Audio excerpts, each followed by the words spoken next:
Olá, professores, sejam muito bem-vindos a mais uma formação.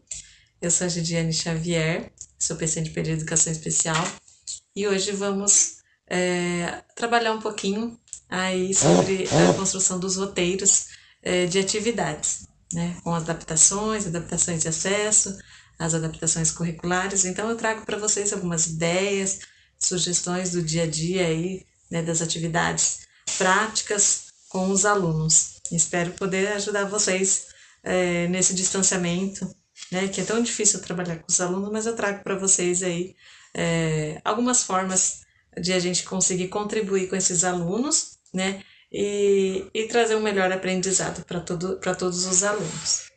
Tá bom? Vamos lá?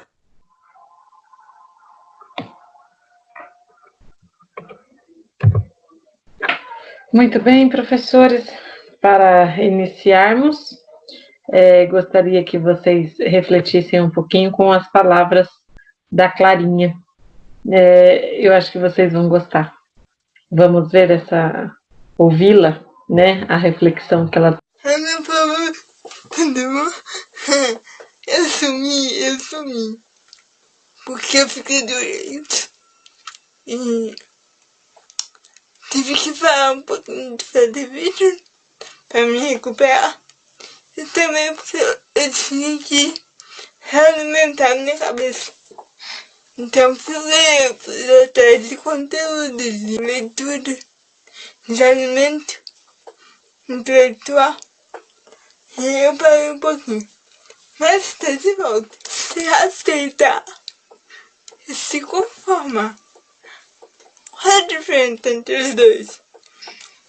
Se conformar é entender o que você tem e dizer, tá bom, eu nasci assim mesmo, né? Fazer o quê? Se aceitar é entender o que você tem e continuar. Beleza. Eu nasci assim, eu tenho o que eu tenho e eu vou ser feliz do jeito que eu sou. E eu vou correr atrás das coisas. Se aceitar é pôr uma vírgula nessa história. E se conformar é pôr um ponto final. Não ponha um ponto nessa história. Põe uma vírgula. Continue. A vida é curta quando você não sabe usufruí-la. Quando você sabe, ela pode durar uma eternidade. Beijo. Que lindo, né? Nossa, que reflexão. Fica aí, né? Essa mensagem para darmos início à nossa formação. Vamos lá. Ainda assim, né, em referência, né, a esse vídeo, vamos tratar um pouquinho da autoestima do aluno com deficiência, tá? Então, o aluno com deficiência, como está o acesso dele, né, à aprendizagem? O professor, ele é a referência para o aluno.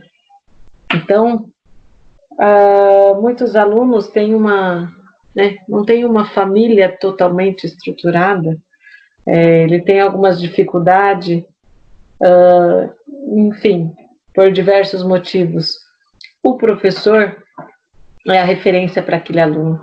Muitas das vezes ele só tem o professor que pode contar com ele, né, em que ele pode conversar, em que ele confia. Então vamos pensar nisso, né? O professor ele vai conhecer os limites, né, desse aluno e compreender que possivelmente ele estará fazendo o seu melhor.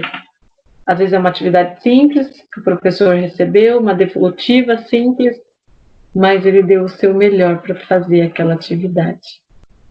Entender que errar não é uma atitude de derrota, né? Se o aluno errou, o professor vai lá com toda a dedicação, com todo o carinho, e dizer para o aluno, pode melhorar aqui, pode melhorar ali, né? O erro é o processo da aprendizagem, né? Ele faz parte desse processo. Então, não é uma derrota. E o professor vai estimular a participação desse aluno, né? Às vezes ele está entristecido, está desanimado, mas o professor está ali constantemente, né? A equipe da escola toda, todos os professores estão ali estimulando para que ele participe, né? Apoiar e incentivar as famílias. Diversas famílias têm muitas dificuldades, né? Tanto intelectual quanto financeiras, mas a escola está ali, né? Para apoiar e incentivar que eles também participem desse processo de aprendizagem dos alunos, porque neste momento que estamos passando, a família é primordial, né? É essencial nesse processo. Gostaria que, né, temos uma convidada aí, a Leni, e gostaria que vocês ouvissem um pouquinho as palavras dela também, ainda fazendo referência à autoestima, tá? Né? Então, vamos pensar que precisamos estar bem, né, para desenvolvermos qualquer trabalho, né? Então, tanto os alunos quanto os professores. Então, vamos ouvi-la um pouquinho? Olá, professores! Espero que todos estejam bem. Para aqueles que ainda não me conhecem, meu nome é Leni, eu sou PCNP do programa Conviva e hoje estou aqui a convite da colega Gediane para nós conversarmos um pouquinho sobre autoestima, tá bom? Para pautar as nossas discussões, eu trouxe um pequeno texto que eu vou ler aqui para vocês, de uma psicóloga que eu admiro muito o trabalho dela. Ela é a Ju Alvim, psicóloga clínica, mestre em educação lá na Unesp e especialista em neuropsicologia na USP, tá bom? Depois eu deixo nas referências para vocês. O texto chama-se E a autoestima? Vai bem? Então vamos lá. Muito se fala sobre a autoestima e a importância dela em nossas vidas. O mercado editorial descobriu neste tema um filão e ganha muito dinheiro com publicações do gênero ensinando as pessoas a ter uma boa autoestima. Dito desta forma, parece fácil, como se a autoestima fosse um produto que, ao adquiri-lo, basta seguir as instruções do rótulo para ser feliz. Autoestima é um termo muito popular que, no senso comum, significaria a noção de valor positiva ou negativa que o indivíduo tem de si, envolvendo crenças, percepções, emoções que ele adquiriu ao longo da vida. Contudo, a construção da autoestima é mais complexa do que imaginamos.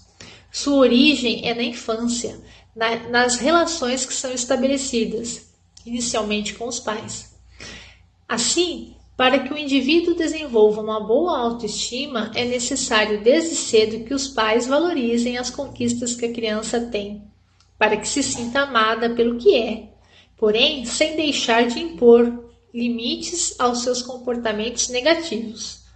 A criança que cresce só ouvindo críticas acreditará ao longo da vida que nunca agradará o suficiente e que terá sempre que fazer algo especial, algo a mais, para que o outro a ame.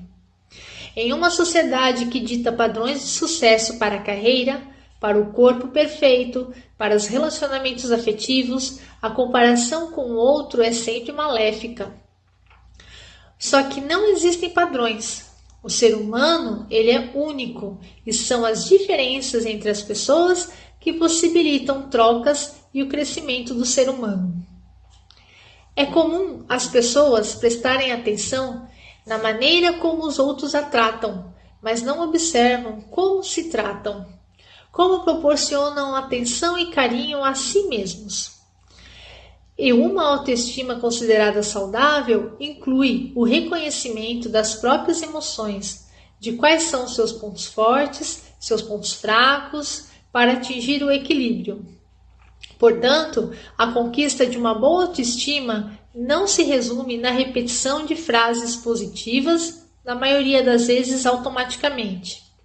É preciso mais que isso, é preciso autoconfiança, e o ponto de partida é o mergulho dentro de si. Autoestima é amor próprio, e isto começa na autoaceitação. É esse o texto, espero que vocês tenham gostado. E quantas possibilidades de reflexões aqui, né? Pensemos na autoestima nossa enquanto professores e, por analogia, quando o texto diz que o desenvolvimento da autoestima ele é complexo e se inicia lá na infância, inicialmente na relação com os pais, por extensão, a gente entende que a relação com os professores também tem um grande papel, uma grande influência no desenvolvimento dessa autoestima. Professor, você já pensou que além do seu componente curricular, além do seu conteúdo, da habilidade que você está ali objetivamente trabalhando, você contribui também na construção da autoestima daquele ser, daquela pessoa, daquele seu aluno que está ali junto com você? De repente, essa criança, esse aluno, ele pode ter uma família que não é estruturada o suficiente para promover o desenvolvimento saudável da autoestima desse aluno. E esse aluno, de repente, só tem a você. Então, pense na sua postura enquanto professor, reflita sobre as questões desse texto, na questão das comparações, da valoração, enfim, de como você pode auxiliar o seu aluno, valorizando as conquistas, ainda que pequenas, que esse aluno apresente. Tá bom? É uma sugestão aqui que eu deixo para vocês. Por outro lado, também, não esqueçam de ser gentis com vocês mesmos, como ela coloca aqui no texto, né? A gente costuma sempre pensar como somos tratados pelas outras pessoas, mas raramente pensamos em ser generosos conosco mesmos. Então, proporcionar uma atenção, um carinho com você mesmo. Aí você vai estar pronto a desenvolver isso com seu aluno, com o próximo. Então, primeiro trate bem a você mesmo e depois tenha esse olhar diferenciado, capaz de valorizar os avanços do seu aluno. Essa é a minha contribuição de hoje. Espero que vocês tenham gostado, tá bom? Um grande abraço, até a próxima. Muito bem. Belas palavras da Leni, né, professores? Vamos refletir nessas condições que estamos vivendo e como estamos, né, conosco mesmo, certo? Então, a partir desse momento, vamos dar aí continuidade à nossa formação. Bom, professor pode pensar, nossa, eu tenho um aluno que é público-alvo da educação especial, o que devo fazer? Né? Como vou planejar as minhas atividades? Primeiro passo, professor, você vai se basear no anexo 1. Né? Já comentamos em outras formações, né, a respeito do anexo 1. Então, o anexo 1 é elaborado pela sala de recurso.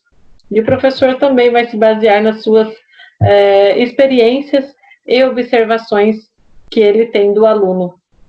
Tá?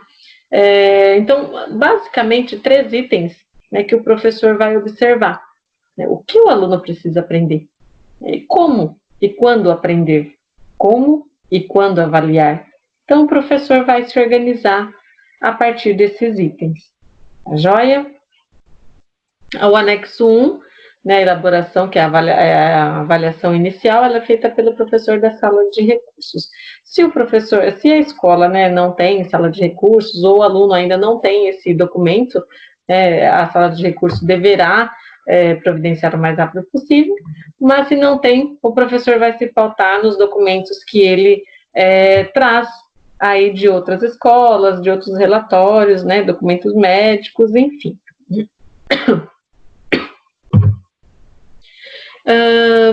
O professor ele vai refletir e avaliar as características do aluno. Quais são suas necessidades, suas potencialidades? Né? Que conhecimentos prévios ele traz consigo? Né? Professor, você já teve acesso, né, ao documento desse aluno, ao anexo 1, que traz todo o histórico dele, para você analisar essas informações? Analisou essas informações, você vai se atentar para três objetos, assim, para três itens também com referência às habilidades desse aluno. Então, o aluno, ele traz lá as habilidades que ele já desenvolveu, né, consolidadas ou não, e aquelas que precisarão ser trabalhadas. Então, professor, você vai ficar atento a essas questões, né? O que ele já tem e o que ele precisa desenvolver, certo? Na sua disciplina, você vai aí definir o que ele precisa aprender nesse momento, né? O que é essencial, tá?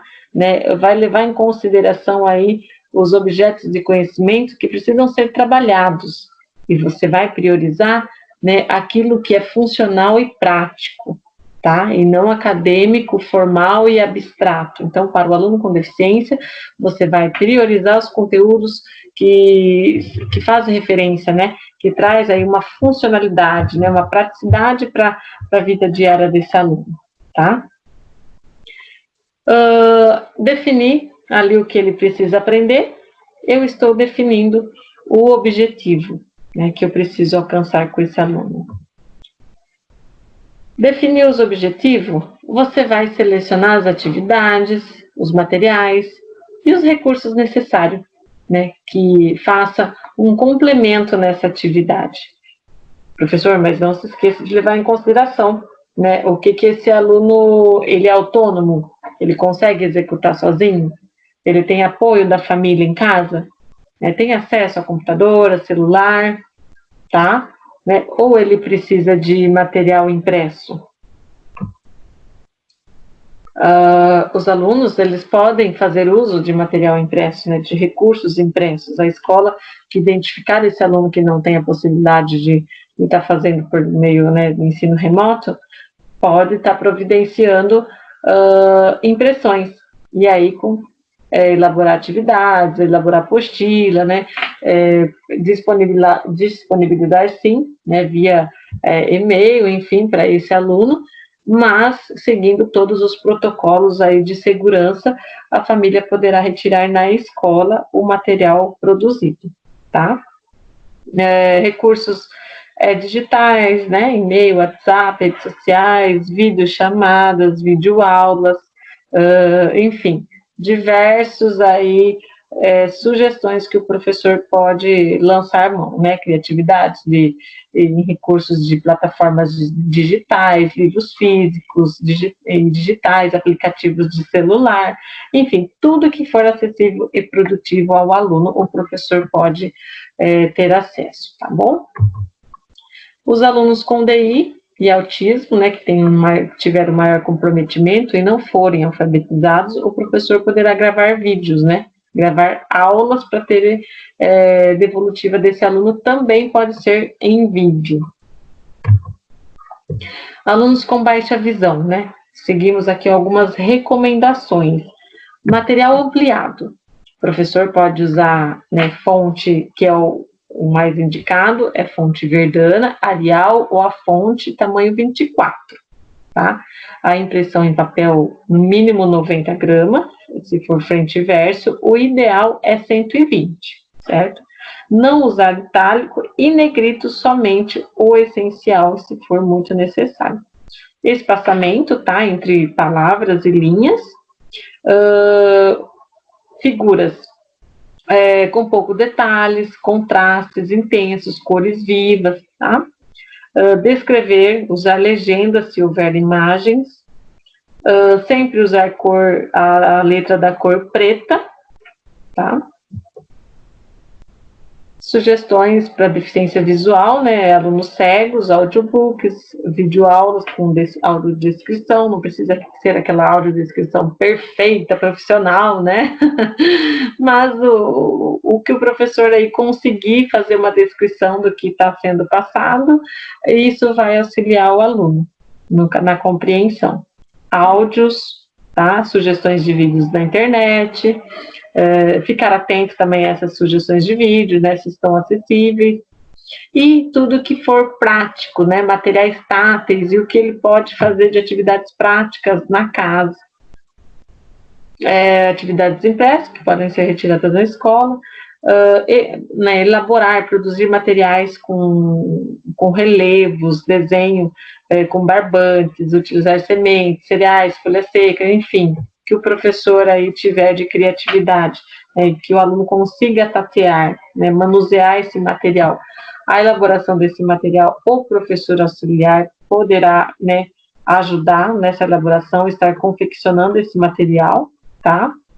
O professor auxiliar não faz adaptação curricular, não faz adaptação de acesso, mas ele pode ajudar na elaboração do material.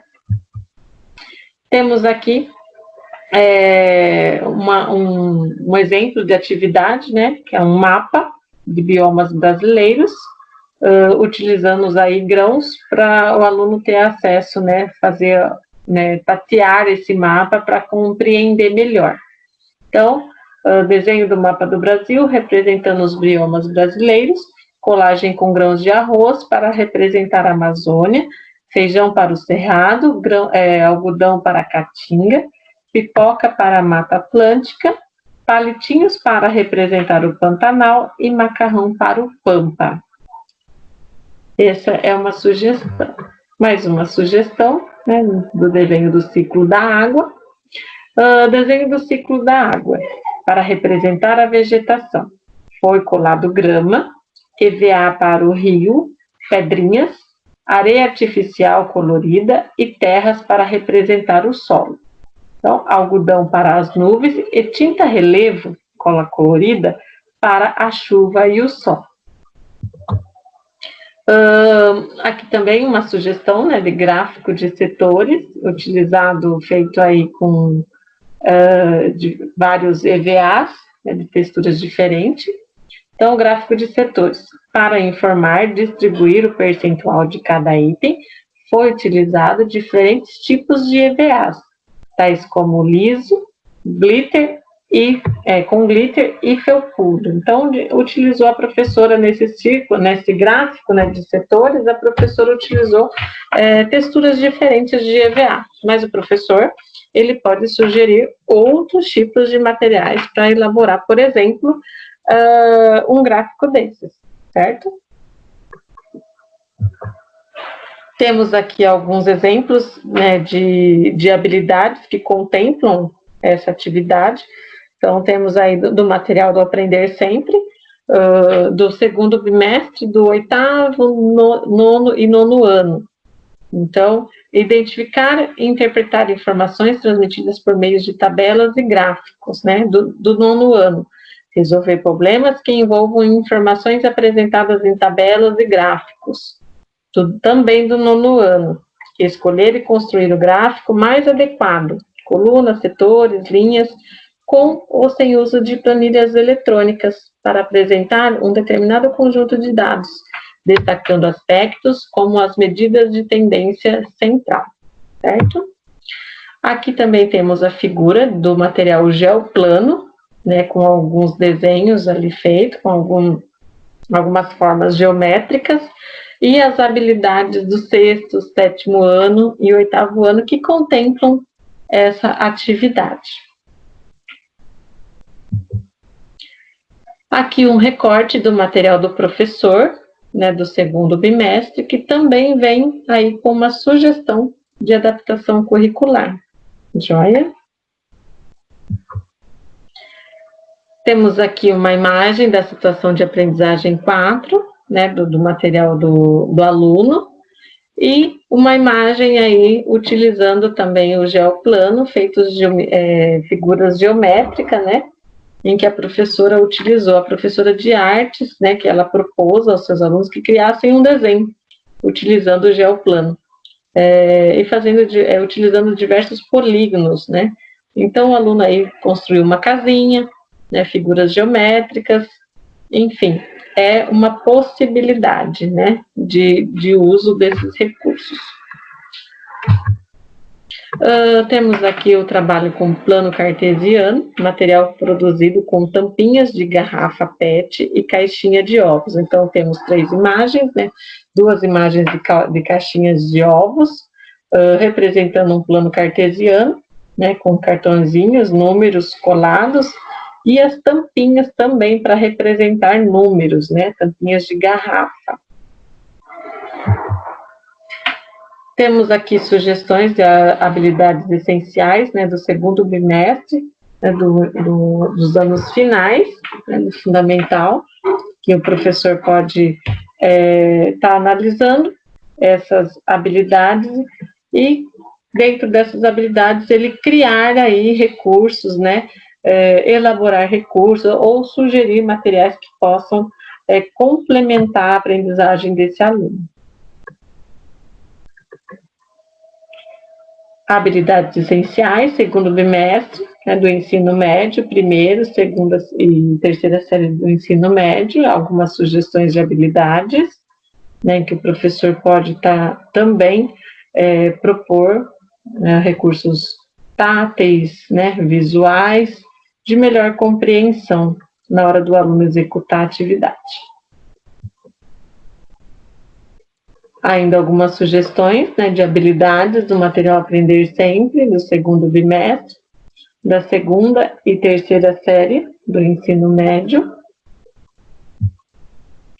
Alunos com deficiência auditiva. Então, temos sugestões de videoaulas, né, materiais com tradução em Libras, materiais para impressão em Libras. Nesse quesito aqui, o professor interlocutor de Libras, todos os alunos surdos têm professor interlocutor, então o professor vai ajudar muito o professor, né, regente, o professor da disciplina, a estar elaborando esse material, né, elaborando esses roteiros, para que eles fiquem acessíveis aos alunos, tá? Então, o professor aí sempre vai ter parceria com o professor interlocutor. É essencial, é fundamental que toda atividade preparada, todo material preparado, todo roteiro preparado, o professor interlocutor tenha acesso antecipado, né? Antes de mandar para os alunos, enviar para o professor interlocutor primeiro, para ele fazer as adequações necessárias, tá? Evitar textos longos, porque o professor interlocutor deverá fazer a interpretação em Libras, então sempre demora o dobro de tempo, então ter o cuidado de reduzir, né, esses textos, o tamanho dos textos, destacar palavras-chave, enunciados curtos, claros e objetivos, priorizar o uso de verbos no infinitivo. Os surdos têm essa dificuldade de compreensão do verbos conjugado, tá? Uso de recursos visuais, como figuras, gráficos, mapas, né, tabelas. Deficiência intelectual. Estimular o desenvolvimento do raciocínio lógico, incentivar sempre a autonomia, estímulo visual, figuras coloridas, palavras destacadas, né? O aluno com DI, deficiência intelectual, DI, eles têm maior facilidade de compreensão a partir de figuras coloridas, né? A partir de objetos coloridos. Então, isso prende muita atenção. E conforme ele vai apresentando a evolução, o professor vai aumentando o nível, né? O grau de dificuldade das atividades, tá? Sempre práticas e concretas, sugerir isso nos roteiros, né, para que os pais façam em casa com essa criança, né, com esse aluno. Ler para o aluno, eles precisam muito, né, dessa leitura. Também utilizar fontes, espaçamento, estrutura adequada desse roteiro, né, enunciado claro e objetivo, para que os pais consigam entender, né, o que está sendo pedido. Links para complementar o estudo, reduzir quantidades de atividades se necessário. O aluno com deficiência, né, não só DI, mas com outras deficiências também, eles têm dificuldade, eles têm um tempo maior nas atividades, né, para serem elaboradas. Então, o professor vai mandar o roteiro, são de todas as disciplinas, ele não vai conseguir elaborar todas as atividades de todas as disciplinas, priorize o essencial, e priorize o que é funcional e prático para ele, como falamos no início, tá? Para que tenhamos uma devolutiva produtiva, né? Com qualidade, não quantidade apenas, certo? Temos outras possibilidades de materiais, né, como EVA, com massinhas, cartões coloridos, enfim. Vocês aí, professores, têm N, né, sugestões que vocês, dentro, de acordo com a atividade proposta, vocês conseguem sugerir outros materiais, que às vezes nós aqui não conseguimos ter, às vezes, nem ideias do que pode ser feito dentro daquela atividade. Mas vocês aí têm essa competência, têm essa criatividade de estar fazendo essas adaptações, certo? Muito bem, professores. Falando mais um pouquinho, né, finalizarmos, né, nossa apresentação com a palavra empatia. Então, você vai elaborar o seu material, o seu roteiro, as suas atividades. Vamos pensar na empatia, vamos nos colocar no lugar do outro, né? Nos colocarmos no lugar da pessoa com deficiência, né? Ou dessa família que possui esse aluno com deficiência, né? Essa criança. Não é fácil para que esse aluno tenha um bom desenvolvimento. Mas como eu vou pensar isso? Né? Elaborei o meu roteiro. Deixa eu assistir o meu vídeo. Né? Vamos lá. Veja as suas aulas que você fez. Né? Analise, se coloque no lugar do seu aluno. Vamos pensar no aluno com deficiência visual. Vamos ouvir a aula. Né? Clica no link que você enviou. O que você consegue assimilar? Feche os olhos. Né? Tenta entender, compreender a sua aula. Tá? O aluno surdo, ele está visualizando a sua aula, o seu roteiro. Pensa que você não conhece esse conteúdo. Né? Se coloque no lugar dele. Ou você colocou um vídeo, né, um áudio totalmente explicativo verbalmente. Esse aluno não vai compreender, esse aluno surdo. Né? E o aluno com DI, o aluno com autismo, né? Como podemos dar um acesso maior a ele nessa nossa atividade que estamos propondo? Então, por isso eu coloquei aqui a palavra empatia, para nos colocarmos no lugar do outro, né? Para vermos como ele vê, como ele aprende. Vamos descobrir como ele aprende primeiro. E depois a gente começa a construir o nosso roteiro de acordo com as necessidades dos nossos alunos. Não vou construir um roteiro separado, não vou construir uma outra atividade, mas eu vou construir um roteiro em que eu atinja todos os meus alunos. Certo? Né, na criatividade, eu acredito na dedicação de todos, né, e acredito na empatia, principalmente, de não pensarmos somente na deficiência, né, mas pensar no aluno, como um ser humano, né, como alguém que está ali, que espera receber um conhecimento. E quem vai passar o conhecimento somos nós, os professores, não é mesmo? Eu desejo um bom trabalho a todos.